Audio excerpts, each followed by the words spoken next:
Hello, I'm your host, Kathy Chester, and welcome to the Move It or Lose It podcast, a podcast about all things that move the mind, body, and soul. The Move It or Lose It podcast is for information, awareness, and inspirational purposes only.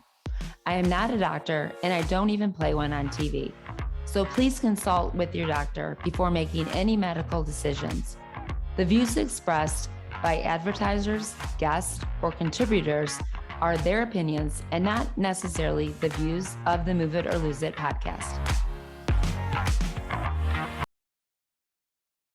Hello, welcome to another episode of Move It or Lose It. We're so excited today to have our guests on. You've heard us have our guests with our singles and how to meet someone when you're disabled. So today we've got our girls, our sisters that have created an app for our disabled community. And so today I'm introducing hello to Jacqueline and to your sister, Alexa. So I'm so excited to talk to you guys about how you even decided or even thought up this app.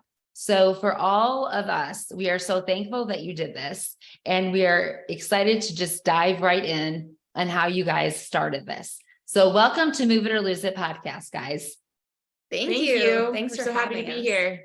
Absolutely. So I got to talk to you guys before a little bit, trading emails, and just so excited that you guys started this. So one of the questions that I asked you was when I had done a 3-part series with singles with different autoimmune diseases and just listening to the heartbreak and trying to figure out how do I go on a website or do I go on an app?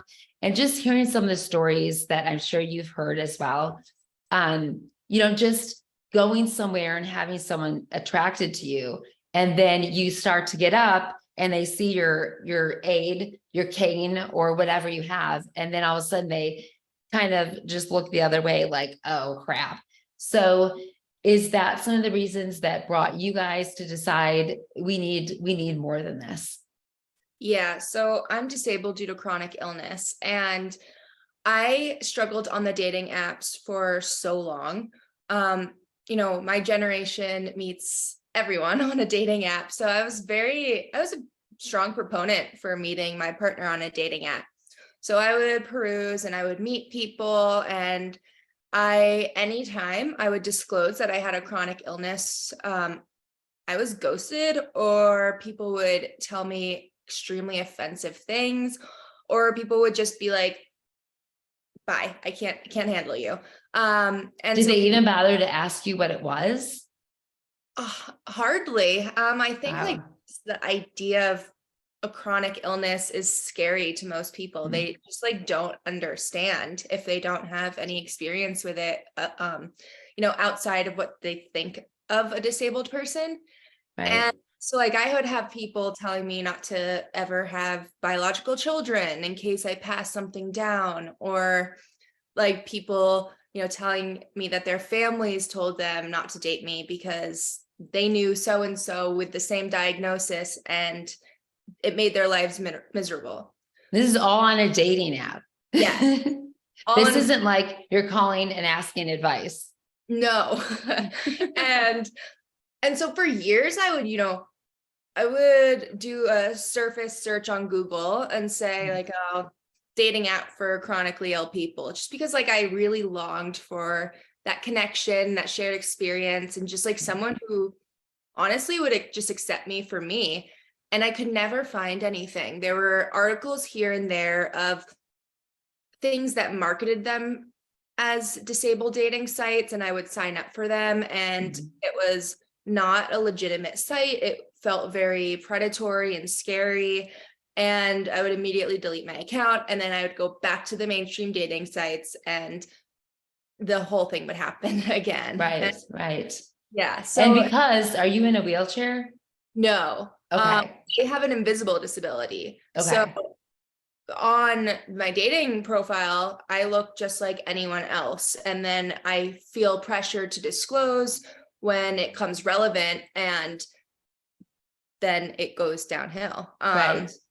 Now, are you comfortable talking about your chronic illness? Yeah, I'm totally fine. I have lupus, rheumatoid arthritis. I have gastroparesis, which really was Okay. a catalyst to create Right. ability, because I had to get a J tube, and my sister, we panicked, because like if people don't accept me for me with my limitations before the J tube, how are they gonna accept me if I can't eat 3 meals a day, and if I can't Right. base all my dates on food? And Right. you can take it from here about Yeah. how we just created it. Yeah, at that point, you know, we both were worried about how this would affect her quality of life beyond not eating. I mean, eating is a very social thing. It goes beyond nourishment, which she wasn't getting from the food she was eating because she would throw it all back up. Right. But there are other things beyond that that food provides, like social. It's just a social thing. It brings people together. It's an activity, trying new restaurants. And so I really worried about how it would affect her social life, mainly dating, since her friends are her friends. And while not all of them understood or accepted the change with kindness, you know, they wouldn't ditch her as a result. And at that point I was like, let's just make this app. Let's do it ourselves. Like, no one's making it. It's 2022. Right. Inclusion is at the forefront of so many conversations, and yet disabilities talked about seldomly, and there's no dating app for people like you, and they're the largest, disabled people are the largest minority. Right. So, you know, there's JDate, there's Grindr, there's all these different quote unquote niche dating apps, which I don't even consider Dateability a niche dating app, because I think a quarter of the population is larger than niche. But Right. At that moment we just decided to do it ourselves, and we hit the ground running, and we came up with the name and the logo and the slogan, all from Jacqueline's hospital bed when she's recovering from the J2 procedure. Wow. I love that, because I think it's so bold, and like you having an invisible, like I've got multiple sclerosis and I've got rheumatoid, and rheumatoid comes out, but you can't, with mine, you can't always see where it's affecting me, and epilepsy. So, you know, but with it being invisible and me being a few years older than you girls, back when I was diagnosed, it wasn't something we talked about. So when I went through my divorce in 2013 was the first time that I'd ever been on a dating site. And going on that pressure from my kids, mom, please go on a date at some point. So going on that, I was like, I don't know. And so I never disclosed that I had a disability, and no one knew. And at that time, I was still able to run and still able to not look disabled at all. But still feeling like I knew the pain I was in. I knew what I felt like once I got home, and I knew what I had to take to try to be normal. And you're right, like the foods that, you know, I knew that I had to eat differently. So it was like not eating there, but then going home and eating the foods that I knew I needed to eat, or feeling the pressure, like I'm sure you can relate to, eating what my friends ate and then coming home and feeling like crap for 2 days. So you've got those options. It's either not eating, have everybody look at you, or eating what they are eating and then you feeling terrible. So I love the boldness in creating the app, because it was something that I would have never thought of then. And, you know, I was lucky. I was a trainer then, and I didn't own my gym then, but I actually trained who then became my husband. And so I was lucky in that he wasn't one of those trolls that was like, hey, you want to go on it? He didn't say a word to me. He actually fired me because he had learned from one of my friends that I would never date him. And I don't date clients. It's not protocol. It's just not. So he said, I want to take you on a date. I'm going to have to let you go. And I was like, what a jerk. Who fires a single mom? So he's like, I can't win with you. So we did go on a date, and then the rest is history. So I realized that is very few and far between that happens. So had that not happened, for sure, I would be on dating sites, because where else would you be? Where are you going to meet anyone? Yeah, it's like you said about hiding your disability. It's so exhausting. It's exhausting to live with chronic illness regardless, but like to have to hide it and put on a happy face and to hide your pain constantly, it's really hard. And I'm sure that your disability has like shaped part of you, and you like when you're hiding it, you're like, oh, I wish I could like bring this up because this relates to the story, but you're like, oh, but I have to hide the fact that I am really ill. And so it's like really hard to manage, and really wanted to find those people who I could be open with from the get-go and not feel like I was either hiding something or lying about myself. And I wanted to find a place where I could be proud of who I was, because so long I was really embarrassed to be, to be chronically ill and to be disabled. And I just would kind of hide in my feelings and not be honest with how I felt about myself. And so and that feels crappy. Yes, it does. And I know I'm not alone in that. So yeah. And so for you, Alexa, that had to be so hard for you to see that in your sister and to watch that happen. Yeah, it was. I mean, we lived together, so I saw all of this happen, firsthand. And it was tough because she doesn't, while her disability and what she's gone through definitely shapes who she is, it's not her whole identity. I'm non-disabled, able-bodied, and we have a great relationship. We do tons of things together. Of course, there are things that I do that she can't do. Like I'll go on hikes, I'll be gone all day on a hike and then be able to go out to lunch after, to grab a beer after. So those are things, but I just do those with my friends or by myself. And then I come back and, we'll watch our favorite movie together, or we'll take the dog for a walk. We got into painting with watercolors over the pandemic. We do a ton of different activities together that we both can do. And so I just thought it was always so short-sighted. Yeah. People need you to do everything together, just because you don't hike, I won't date you. I know plenty of people who physically can hike who don't like hiking. And so it's kind of, it's a very similar thing, but because there's an inability or a disability attached to it, that makes it wrong. And so it's approached and looked at differently. And so it was super frustrating because she has so much to offer, and we just never understood. But I also said good riddance, because those are the people who are not going to be with you for sure. And your health is bad, but I'm, like I said, I'm not disabled now, but that doesn't mean I'm not going to be. In fact, chances are I will be eventually. And if I'm married or in a partnership, I want that person to not leave when that happens. And those are the type of people that aren't gonna, accept you with grace and help you navigate new challenges.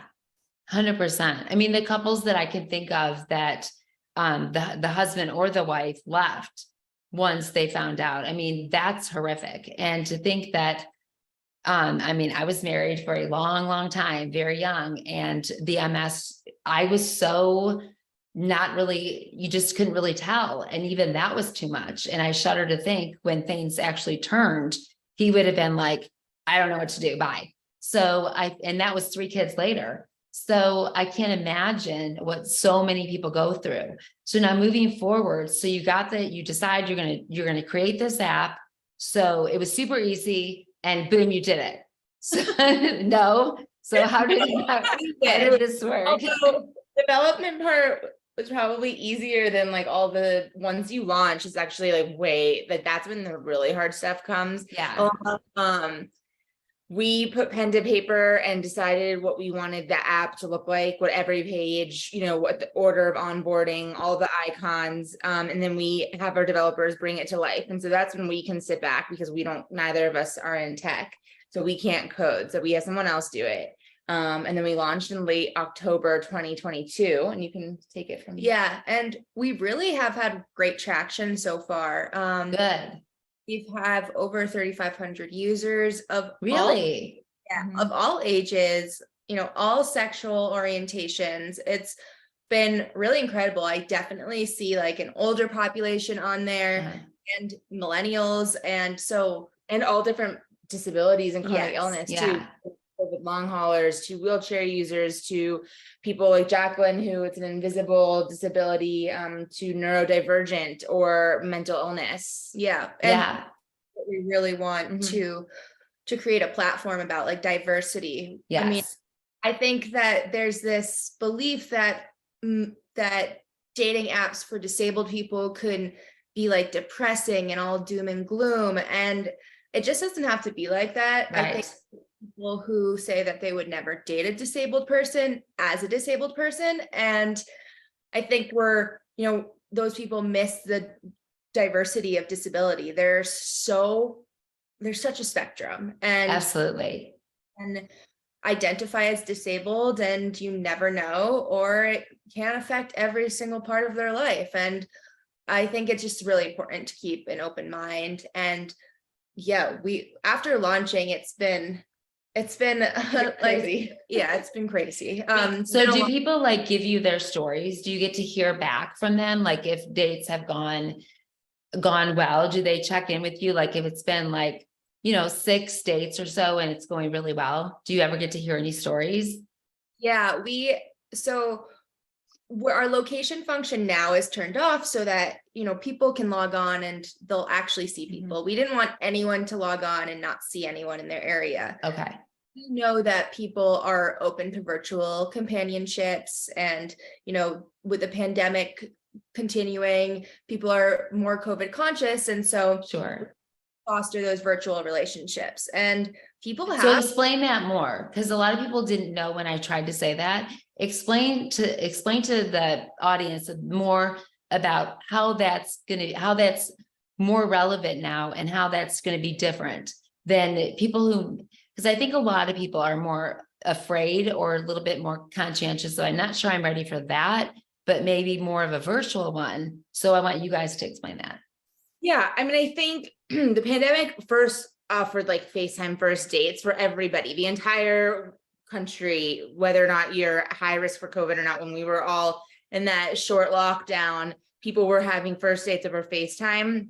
And I think as like restrictions were lifted, it became almost more dangerous for people who are at risk for COVID. I definitely know that I felt better when everyone was wearing a mask in the grocery store. So there's certain things that I'm like, darn, like things are now riskier. Right. And so I think that for a lot of the disabled population who feels the same way, to hop on and FaceTime with this person, you can watch a movie together, right? Really, and to discuss, or both order takeout and eat it together. I mean, we do that with our grandparents like all the time. If we're eating dinner, we just call them. Stuff like that. It's still fun and it's companionship. I also think, I went to college and law school out east, and I live in Colorado now. So none of my friends from all those years live near me. So we sometimes go years, especially with the pandemic, years without seeing each other. So essentially we are virtual friends, right? We're internet friends, only text, FaceTime, and send each other posts on Instagram. So I don't really see the difference there. It's, be just as important and as fulfilling as an in-person relationship. And in these circumstances, it's also safer. Yeah. So and I think too, I'm going to shut this real quick. Hold on. I think that one of the things that your generation has done for us is that you were way ahead of the curve for us, even for me. And, the baby boomers, they're coming along, or they won't, I don't know. But for my generation, I think that we were there, but it was like, can I really still have that super effective relationship? And once we realized, especially during COVID, it was like, yes, I can. And so for me and what I do in podcasting and influencing, I had developed so many close relationships with people who do the same thing I do, and in the support groups, and who run support groups with me, that I'm actually leaving for California next week to go meet one of them, one of my very closest friends.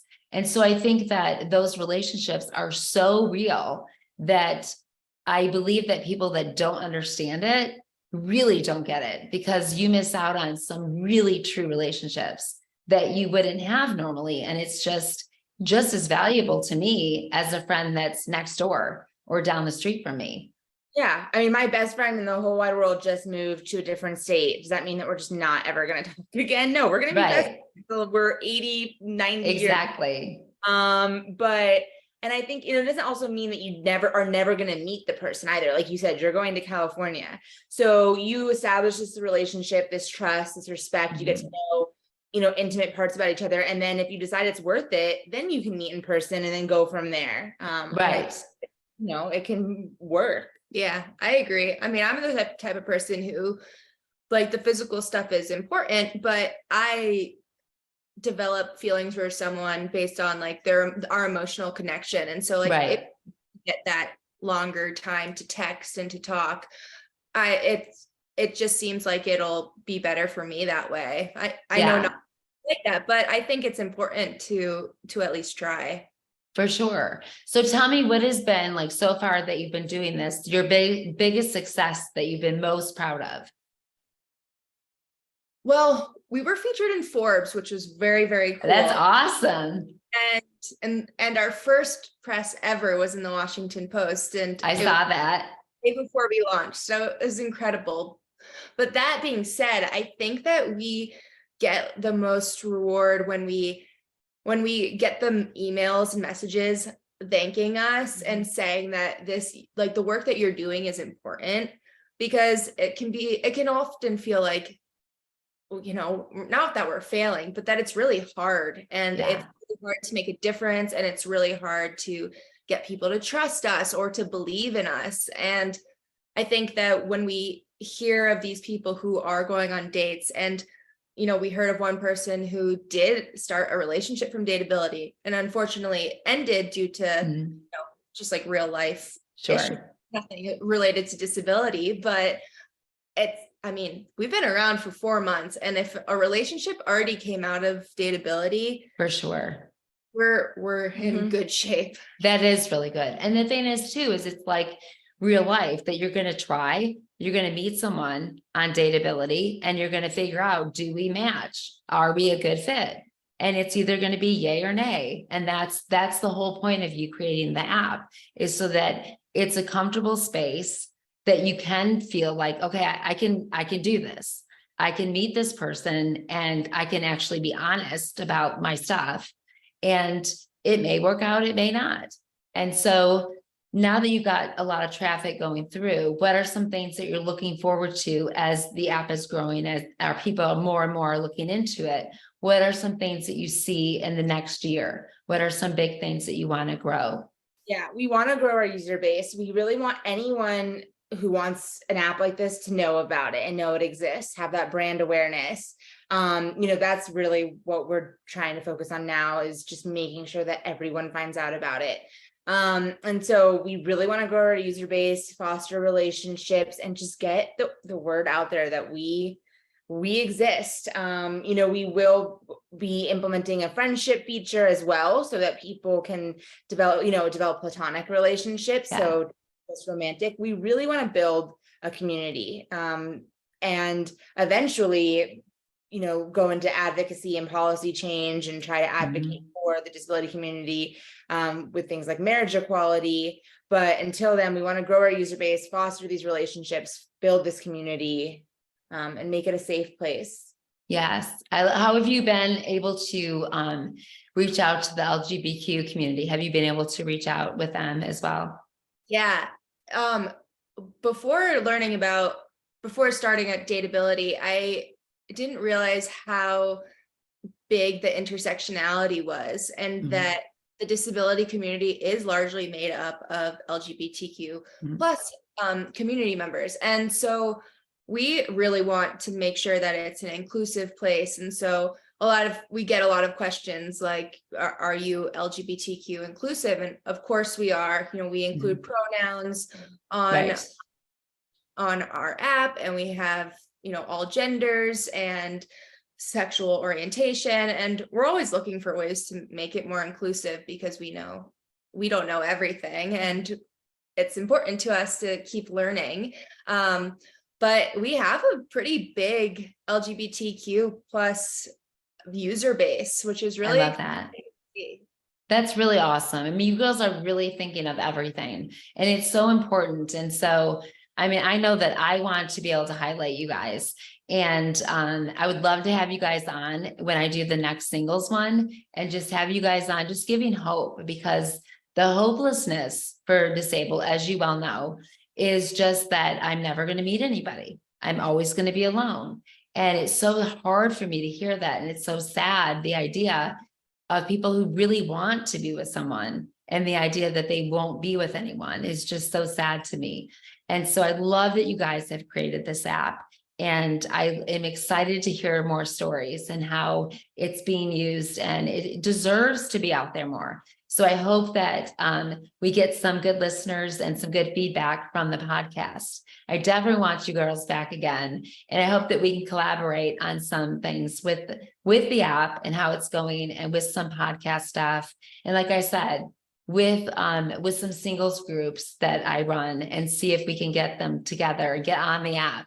So, so people that want to get the app, give us the first thing that they need to do. How do they get on? You can download the app on iOS or Android, and we also included a web app version. If you prefer to use a computer or a laptop, or if it's more accessible to you, you can visit dateabilityapp.com and access it that way. It's exactly the same as the app, just more accessible on your computer. And we're on Instagram at Dateability App, and Facebook, and we're here. You guys can always DM us, email us. Perfect. We love feedback. We want to make it the best app that it can be. We're committed to it. So yeah, please join. And